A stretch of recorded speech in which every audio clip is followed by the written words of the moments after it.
হচ্ছে আমরা গতকালকে থেকেই আতঙ্কিতের মধ্যে আছি।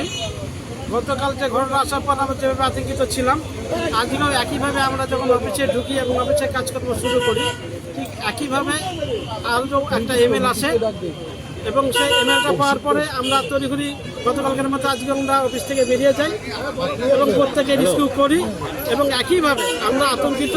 গতকালকেও যেমন আতঙ্কিত ছিলাম, আজকেও আমরা একইভাবে আতঙ্কিত আছি। কোচবিহারে নয়, কোচবিহারের পাশাপাশি বিভিন্ন রাজ্যে এই ঘটনা এবারও আজকের ক্ষেত্রেও আজকেও ঘটনাটা সমস্ত রাজ্য জুড়েই হচ্ছে।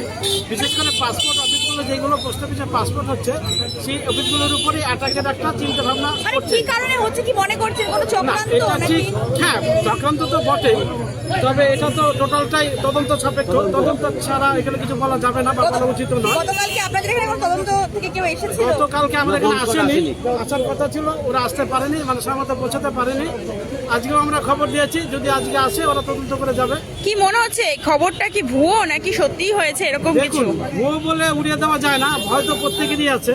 আমরা যেভাবেই বলি সেটা ভুয়ো বলি, আর যেভাবে ভয়টা আমাদের মধ্যে থেকেই যাচ্ছে, তবে ভুয়ো বলে কাটিয়ে দেওয়া যাবে না। কি নাম আপনার? আমি রাখাল শাহ, কোচবিহার পোস্টাল এজেন্ট অ্যাসোসিয়েশনের সেক্রেটারি। হঠাৎ করে কিছু হয়ে যেতে পারে এখানে, আর আশেপাশে অনেক কিছু আছে। এখানে হসপিটাল, একটা বড় হসপিটাল, বড় বাজার। কি মনে করছে এটা ভুয়ো? এটা কি কোনো চক্রান্ত নাকি কোনো ভুয়ো কি মনে করছে? ভুয়ো মনে হচ্ছে, এটা মনে হচ্ছে ভুয়ো। কেউ মনে চোখ মানে ইচ্ছা করছে মানে এখানে। আপনাদের কি ভেতর কোচবিহারেই হয়েছে এমনটা নয়, গোটা রাজ্যের বিভিন্ন বড় পোস্ট অফিসে গতকাল এরকম ঘটনা ঘটেছে। কিন্তু দেখা যাচ্ছে এটা হচ্ছে সবখানে। আপনার দোকান এখানেই, তদন্ত করা উচিত।